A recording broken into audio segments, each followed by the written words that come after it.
Since time immemorial, nature has always been an extremely generous and loving mother.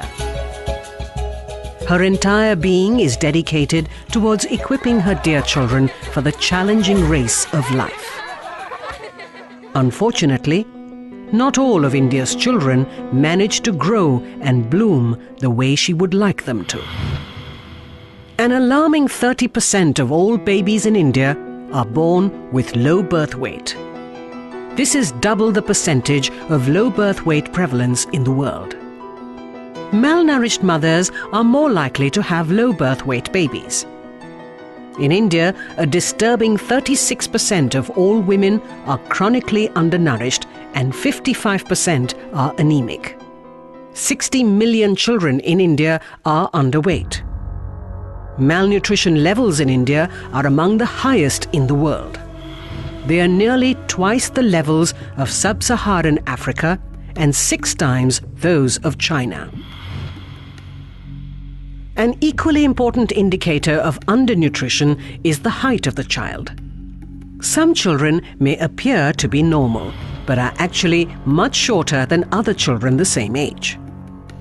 This stunting of growth is an indication of chronic undernutrition and has equally damaging long-term effects on the potential of such children. In India, nearly 48% of all children under 5 suffer from stunting. Most of the malnutrition sets in during the first 2 years of a child's life.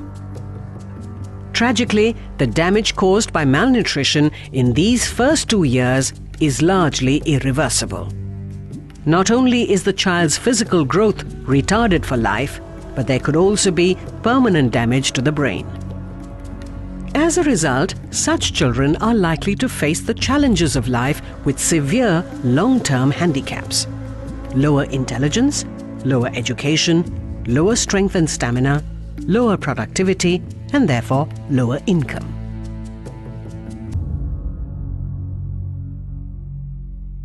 First and foremost, to have healthy babies, we must take better care of potential mothers from an early age itself. So the first step is improved food and nutrient intake for adolescent girls. Secondly, adult women, especially when they are pregnant and when they are breastfeeding, must have access to appropriate quality and quantity of food, supported by micronutrient supplements such as iron folate tablets. The third step is to ensure that mothers start breastfeeding within 1 hour of giving birth. Step 4 is to ensure that for the first 6 months, the infant is exclusively breastfed, since this provides optimum nutrition to the baby. In this period, no other fluids or food should be given to the infant, not even water or good tea. The fifth critical intervention is the timely introduction of complementary foods after completing 6 months. Step 6 is that the quantity of food, the nature and density of nutrients, and the feeding frequency must be carefully adjusted to meet the ever-changing needs of a growing child. The seventh critical intervention is to ensure hygiene while cooking, storing, and feeding.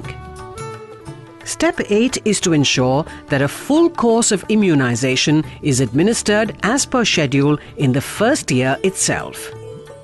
In addition, vitamin A supplementation and deworming twice a year up to the age of 5 further protects the child. The ninth step is to ensure appropriate feeding for children during and after illness. The 10th step: timely and quality therapeutic feeding and care for severely malnourished children.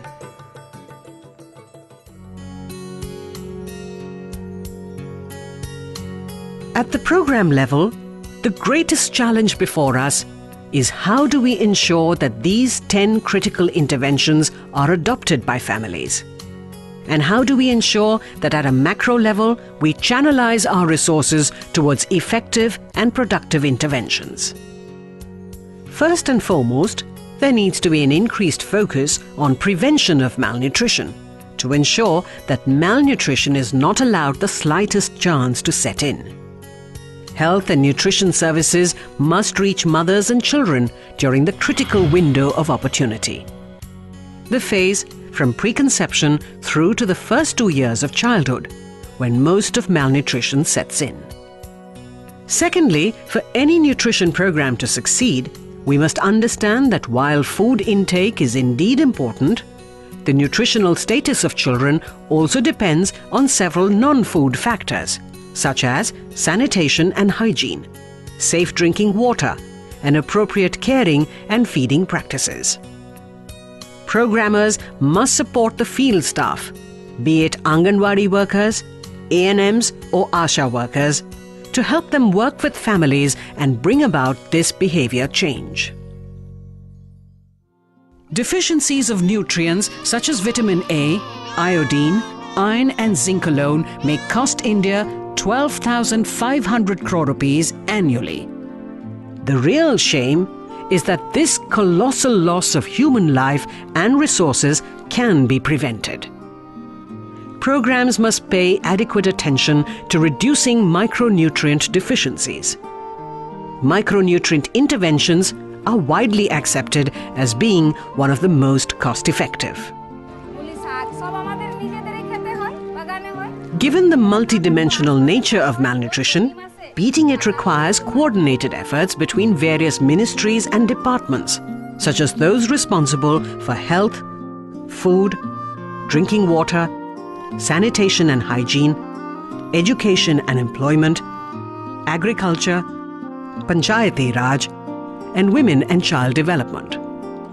An appropriate institutional arrangement to mainstream nutrition with this wider group and bring about this coordination is essential to improving the nutritional status of India's women and children.